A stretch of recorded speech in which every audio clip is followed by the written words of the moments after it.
Hey Jonathan, let's take a look at your week 1 assignment 3 drawings. You've got some good drawings in place, some really nice arrangements of shapes that I think do a great job of being both pretty complex, but also just kind of visually very interesting. I really like this one where you used a variety of colors, which is great, as well as just a lot of overlapping being done. Most of them look very good. The technique in both cases are great. You're getting a nice, even, kind of flat color for your side to sides. Overall, there's like a few areas where I can see like a little bit of some mark making and kind of overlapping of the stroke, but the other ones look really good. The color ones look excellent, and then the Venetian blind also looks very good, although I would say try to maintain the same direction of the stroke as you make your way through a shape. So for the diamond in the middle, I think either kind of stick with the vertical or stick with the horizontal, but don't mix it up, because it it ends up starting to create a texture like a thatched texture a lot of the time, and then you get confusion that isn't necessarily needed. But you're following through with the cutting, good consistent stroke over almost all the other shapes, and I think some really nice coverage overall with the blind. There are a couple things to keep in mind here, though. Just as I was saying in the last assignment, just some things to keep an eye on. Again, not a big deal for the first week, because we're gonna just be working on this all through the class, but edge quality is one main thing that I want you to keep an eye on.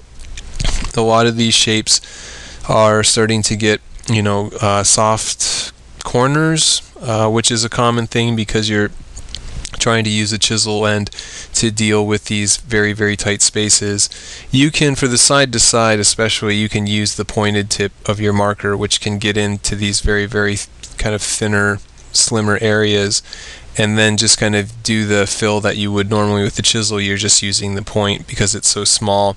But I'd only do this for small areas and for very small corners. If you're going to be doing the small corner, just do the corner with the pointed tip until you get to a certain kind of good space, and then flip the marker around and then just use your chisel tip, and you should be able to kind of go from there. But it's really ideal for those kind of tighter spaces. It's not as great for the blind because you can't make the cut, and here you just have to be careful about how you're managing the marker. There's just different ways of holding the marker. You can obviously use the marker to the full extent of the chisel and just get these kind of big wide strokes, and you can also hold it in a way where only this part of the chisel is being hitting the paper, and you'll get still a good thick stroke, but not as thick. And it's almost kind of like holding it, rotating it a quarter of a way as you would using the full chisel, and you should be able to, I think, get a little bit more management. But like for me, the triangle that's in the middle, we can see that it's really breaking beyond the boundary of the drawing that you've done, and you've got some softer corners or some areas where the marker is kind of breaking past the corner in some cases. And I think this guy here, where I'm seeing a lot of edge quality trouble, to me it almost feels like the drawing is actually maybe too small, or you're dealing with too many smaller shapes. The smaller the shapes are, and I'm not assuming that this is the size of the actual drawing that you've done, but I can see that these are a lot of very tight spaces one over the other, and there's very little room to kind of manage things. The smaller things are, the more difficult they are to render and to deal with the marker, because the markers are slightly unwieldy. So give yourself a little bit of a better chance by working a little bit larger.